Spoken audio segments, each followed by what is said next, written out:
welcome back. It's part 7. It's got 2 more parts to do, and the travel dive's then done. I know, right? 2 more parts to go. But welcome to part 7 of our travel diary. Nordy's still here with us. I know what he's spotted. I know you can have a look at it in a moment, Nordy. So, part 7 of our travel diary is going to see us recount the 3rd game of our trip, which of course was against the Ottawa Charge on Wednesday, March 18, 2026. This was always going to be a really exciting and unpredictable game. Yeah, just because how every time these 2 teams meet, it's unpredictable. Literally, it's unpredictable. But that's what gives you a really exciting matchup, because you don't, especially when we then grow to a 12-team league, 16-team league, 20-team league, you don't want to have one particular match where you think, oh, that's boring, that's unexciting. You want to get excited for every single match that you face in the league, and trust me, when these 2 teams meet, you literally do not know what you're going to get. No, you literally don't know what you're going to get, so... And we have learned since that game that this was the Charge's first time back to Minneapolis since last year's World Cup finals. Yeah, so... Because obviously, the only other home game that we had against the Charge this season was back in December on the Takeover Tour in Chicago when they had crap attendance. Yes! Oh yes, absolutely crap attendance there. But I'll tell you what, it was not crap attendance in Minnesota. It was not crap attendance in Minnesota. It was a really good night. Really good night all. Yeah. So, also on this night, it was a giveaway. So obviously this season, the PHL has now started doing giveaways. We've seen the Boston Fleet have those Seiya hats. We've seen the Charge do kazoos.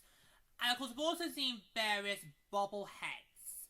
And it was time for the Frost Hell bobblehead. And it is here. I've got it on the desk. It is here. It is currently in its box. The box has been open since, because when we got back to the hotel, we basically opened it up. So the box is open. I might see if I can get like a case for this, because I've never had a bobblehead in my life. I don't get the appeal of bobbleheads. Okay, I just don't. So I literally I don't know what I'm gonna do this. So I might see if I can get like a glass case and put it in. I have done this before. Actually, I've got a Sharky puck from my first trip to say years ago, and I put that in like a glass case. So I think I might have to do this with the bobblehead. But anyway, we'll get it out and show you.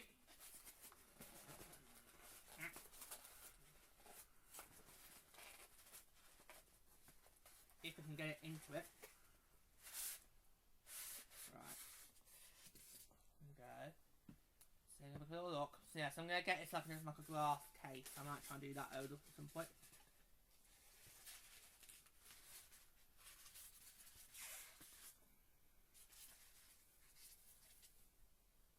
So I might have fallen out. I don't care. It's probably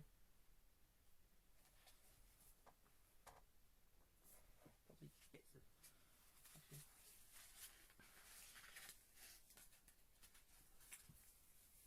Yeah, there you go. It's all apart.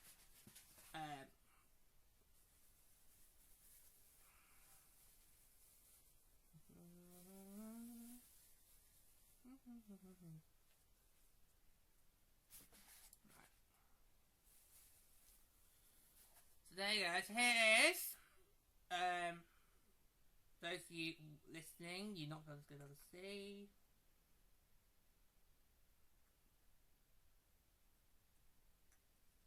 So there you go. So that is our bubble. There you go. Our bobblehead of our Frost Captain. Kendall Coyne Schofield. I literally do not get what the appeal is of these. I really don't. But I can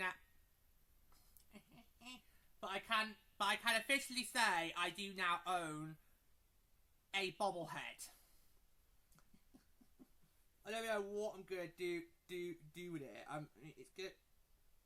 It's probably gonna have to be put in a glass case somewhere.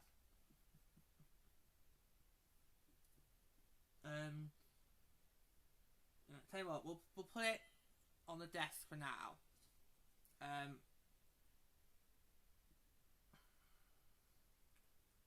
just put it on the desk. Honestly, I don't know what I'm gonna do with it.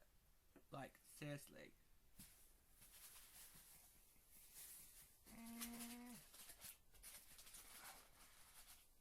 Like, I don't know.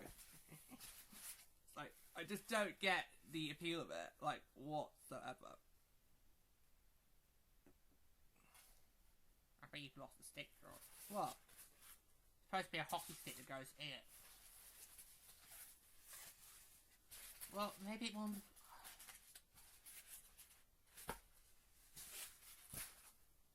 It's good.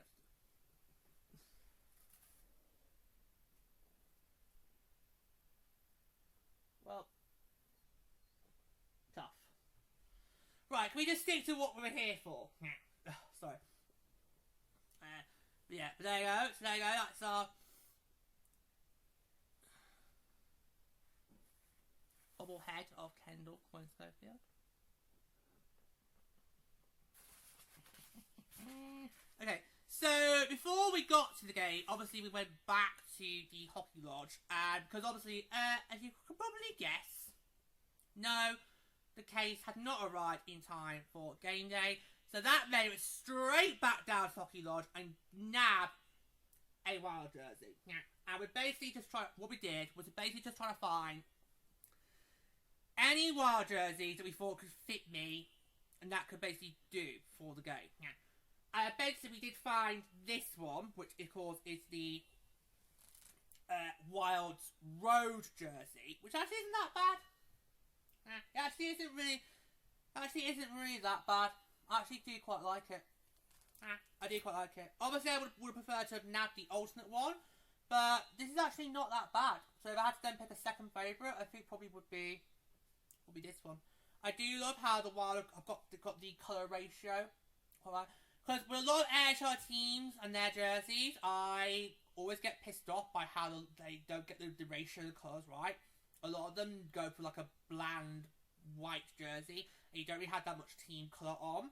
But I think this has got the colour ratio just right, especially on the sleeves here. Yes, I do quite like this. So we bagged this and got straight back to the hotel and basically stayed there until it was time to basically head out for the game. Yeah, and of course we got the bobblehead. I still think you've got the hockey stick missing. Does it really matter? Does it really matter? The fact I even have it, okay? Because I easily could have thought, what am I going to do with the bobblehead? Do I really want to nab one? But I did one anyway. It's a giveaway. Don't turn your nose up. No, don't turn your nose up at free stuff. La-di-da-di-da. Okay?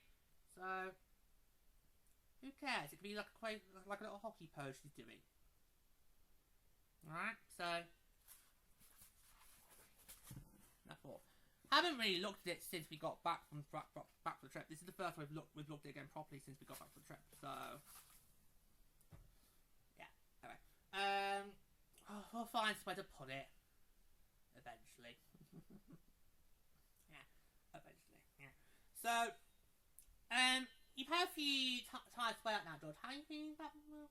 Actually doesn't feel strange. I mean, 'cause obviously, you know, I am now in a dual affiliation with both the Sharks and the Wild. I've been saying since the end of last year, particularly when we did the 5 episode of Tour Report, that I need to have some Wild gear in my wardrobe. So this feels like a really good start. I'm going to be keeping a very close eye on Fanatics every now and then to see if they have some Wild stuff to go along with some more shocks. I do need some more shocks as well, so I'll be keeping an eye on that every now and then. And just get some more put in my wardrobe, because I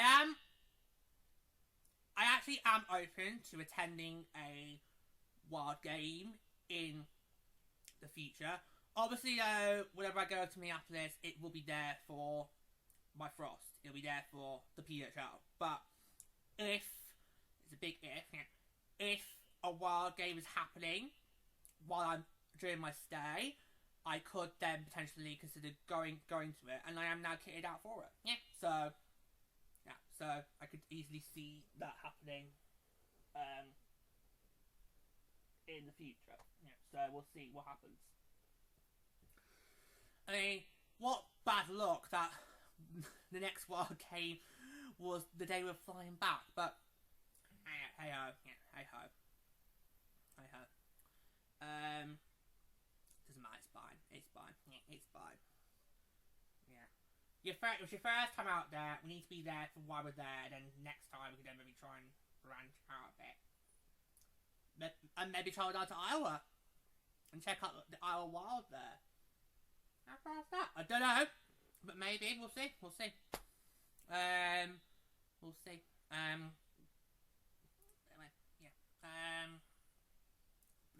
So yeah. So actually, I'm quite getting used to wearing this. This actually is quite. I do quite like it. Yeah. So yeah, the affiliation is taking a bit of a while to get used to, but give it a few years and I will be fully settled. So yeah, the only team I'm not prepared to go to see the Wild play in Perth is my Sharks, because it would just be too much to handle. Because I'll be like, well, who am I supposed to support? Because Sharky's my team, but I'm in Minnesota with Nordy. What the fuck am I supposed to do? So my Sharks are the only team I would not consider coming to see if I was there for a wild game. Everyone else is fair game. Okay? So, yeah. Yeah. So, like we said earlier, United Airlines are very, very, very lucky that they already have affiliation with the Wild. Otherwise, no, don't want to go there. We don't even want to go there. We don't even want to go there.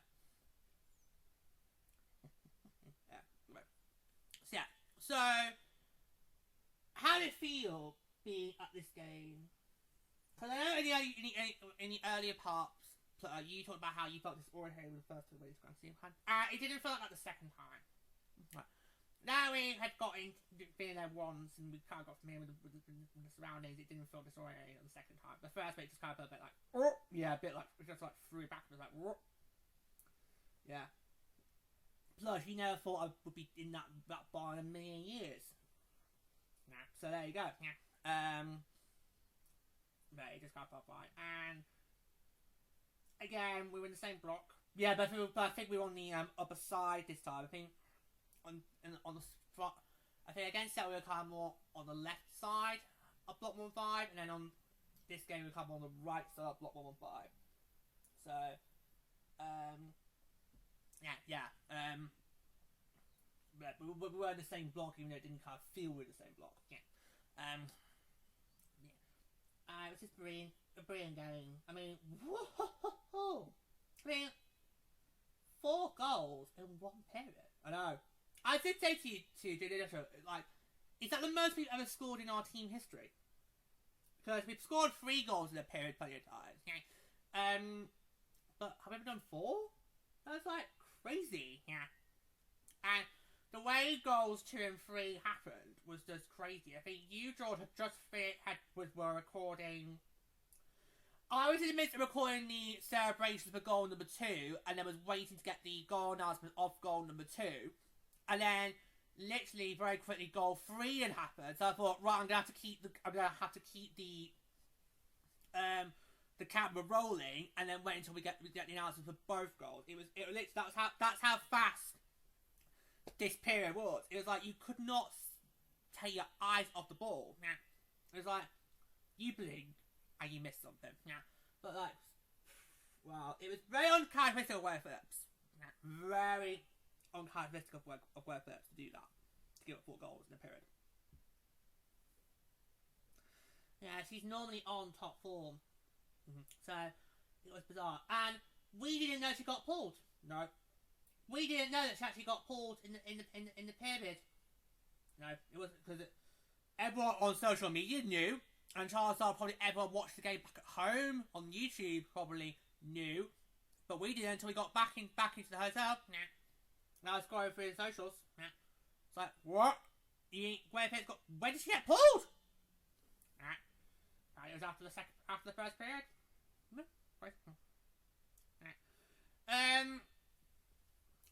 But it was interesting how the fifth class started off. Yeah, I think it was interesting how we did get one more goal in that game, which came in the second period, and then it kind of then went calm in the third, but it wasn't so back and forth. Yeah, because you have got very irritated with a lot of back and forth. I think in general, when it comes to hockey, you're getting very irritated now when you see a lot of back and forth. But I don't think I really felt that because A, we actually were there and it was our last game, so we're trying to just make the most of it on count. But B, we didn't really need to do anything. I mean, after our first period, we basically could have just played 2 full periods of smart hockey and not have to do anything unless the Charge tried to do what the Sirens almost did in Denver. Yeah. So I didn't feel it was really back and forth, but what was also interesting is how many power shots we got. I mean, the Charge, they are literally being one of the most undisciplined teams this season. Yep. I'd absolutely agree with that sentiment, especially what happened when they last held to Seattle. Oh dear! Oh dear! Evander Kane would have been very proud of those penalty minutes in that game. He would have been so proud. It was like, I lost track of how many times we went on the power play in that game. Because we just kept going to the penalty box. It was just so undisciplined. And our power play, I don't know what's the best way to describe it really. I mean, sometimes it's great, most of the time it's not, and then, but if we had got the power play rolling, then who knows, we could be up by many more goals. You also said that in Denver, because I know, we are going to talk more as we do the game recaps, but in Denver, you were very, very impressed with our power play. You thought it was doing really well. And you kind of thought if we'd got a couple of those in the back of the net, then we would have had a very bigger lead and probably would not have had to worry about the Sirens' mini comeback attempt. So you were very, I know how very pleased you were with the power play against the Sirens in Denver. But we'll cover that more on the game recaps, which we've got coming up. What a brilliant way to end it. We knew we were going to get fireworks. We're expecting that. And I think for the Charge, they're going to look at that and think, where we got something out of that game. Because their previous game beforehand was that overtime win in Vancouver. And that was the next game. And then their most recent game since the trip was obviously Takeover in Winnipeg, which is also an OT win. And the Charge will look at that and think, if that had been a regulation win, we would be back to the first part now, because T.O. had got a full week off. They're not back in action until Sunday. I think it's against Boston, maybe? I think it might be against Boston. We'll still check that. Anyway. But it was just... Was it the rematch we were expecting it to be? I don't know what card game we expected to have, because obviously we knew this was just going to be an unpredictable matchup. So I wasn't really too sure what we're expecting from this game. But I think it was, because like they had said after Seattle, it was really good to get that win on our belts, because the next two are going to be really tough matches. Yeah. And the Sirens, okay, even though they only played well for one full period, ooh, the shades! Well, come on. They take one good one period, but if they've got another 5 minutes, then uh-oh. Yeah. Uh-oh. Mm-hmm. Uh-oh. Yep. Quit the Beyonce impressions. And I also look at the Charge being, right, we haven't really played that well against Ottawa this season. No. So, just, you know what's going to happen. So, but yeah. I think Ottawa look back at that one thing. Yeah, we did not show up at all in that game. I mean, to be so much better if we want to try and maybe contend for playoff spot. Because who knows? That could be a playoff matchup. Oh, don't say it! Don't say it! I don't think I could cope with another Charge Frost Pearl series after last year. I don't think I could cope. I don't think I could cope. Well, the way they're starting to shape up at this moment... Oh, Jesus, no. No, we can't choose Ottawa. We can't... No. Well, I'm sorry, George. If the choice is between Ottawa or Montreal, I'd say go Ottawa. No! No! Well... honestly, you've got to feel sorry for the team who does finish first this year, because whoever they get to choose between 3rd and 4th place, it's not going to be an easy matchup. No, it's not. It's not going to be an easy matchup. So God, if it is us, then oh my God, the choice might as well be made for us. Yeah. So, especially if Tio can somehow sneak in. Oh no, not another one. But right now, that's the only team I'm confident we could probably beat in a playoff series. Tio, yeah. Or if somehow, well, we've done very well against New York so far, so I wouldn't mind take on the Sirens if the Sirens somehow was to get in, because they're only about, Sirens right now are about 4 points out. So anyway. What we haven't mentioned yet is we had a very special guest join us, and I'm not talking about the bobblehead, which Pluto seems to think is now missing a hockey stick. Well, it looks now a bit weird.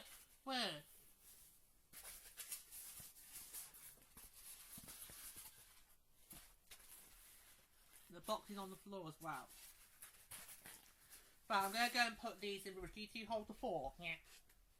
Nordy, come and do some rubbish clear up with me. Because there's any point trying to keep the box. Not really now.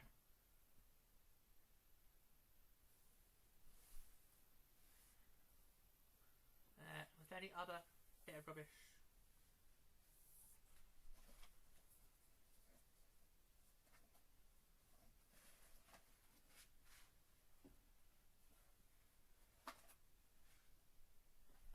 No, is that everything? Yeah.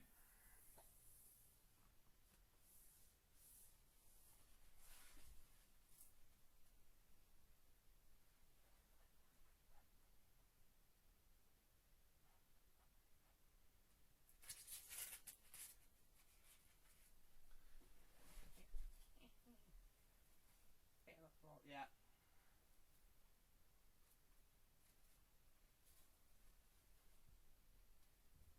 Right, so just hold the fork for a second. I'm gonna just take this rubbish away. Okay.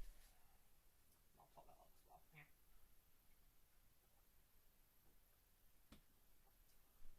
Okay, come Nordy.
So we forgot to mention that we had a very special guest join us for that third game. Nordy! Yeah, I decided to have Nordy tag along with us for that third and final game. It was literally like a game day decision. Because I wasn't sure how I was going to be looking like in that far game. But once we had got the jersey, got it back to the hotel, showed Nordy, I then revealed the game day decision that Nordy was going to tag along with us for that third and final game in Minnesota. So yeah, and I did wonder when we got his video. I did wonder, am I still going to be able to do recording while I'm there? But no, there's no problem. There's no problem. It all worked out well fine. It still worked out fine. It was good.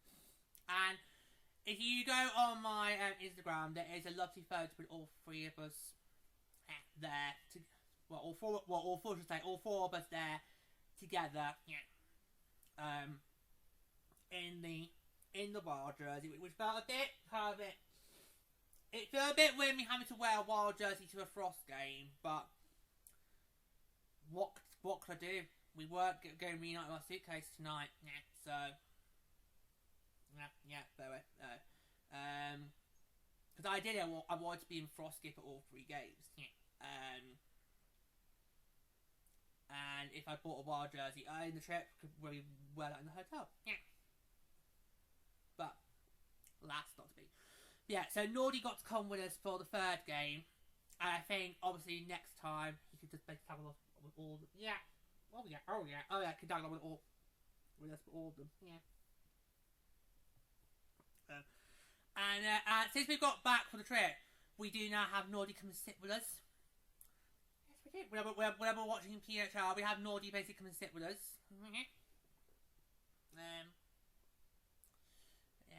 Maybe on non-Frost games, I maybe should wear this. Because obviously we don't wear jerseys when we're watching the upper team's games. We only do it for the Frost games. Maybe I should maybe just do. Now I can get used to wearing it properly, because I do need to now get used to wearing it properly. So, like I say, you're gonna see me on more Purple Rain episodes wear it. I am working on a Wild Sharks series I want to do, which probably is going to get launched on probably the summer or probably autumn of 2026. Still trying to workshop that. Yeah, you said when you finished up what you wanted to do that, but you haven't really been able to workshop it since. No. But now we're back, we could probably, we'll work, what I'll do,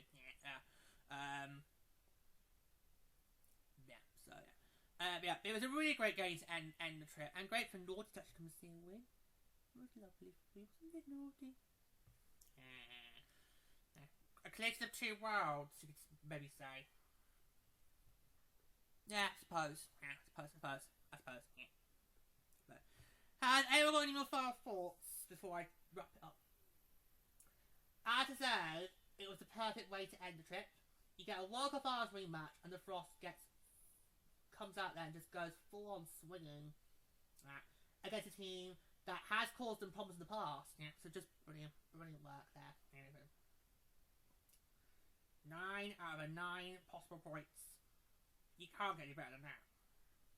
No, you can't get any better than that. No, absolutely not. Right, well that's good for this part. There's only one more part to go. There's only one more part to go. Next time on part 8, the final part of our travel diary, we're going to tell you about our travels back into Manchester. So that's going to be coming on the next part. The final part, I should say. So until then, take care guys, and don't forget to fill the freeze.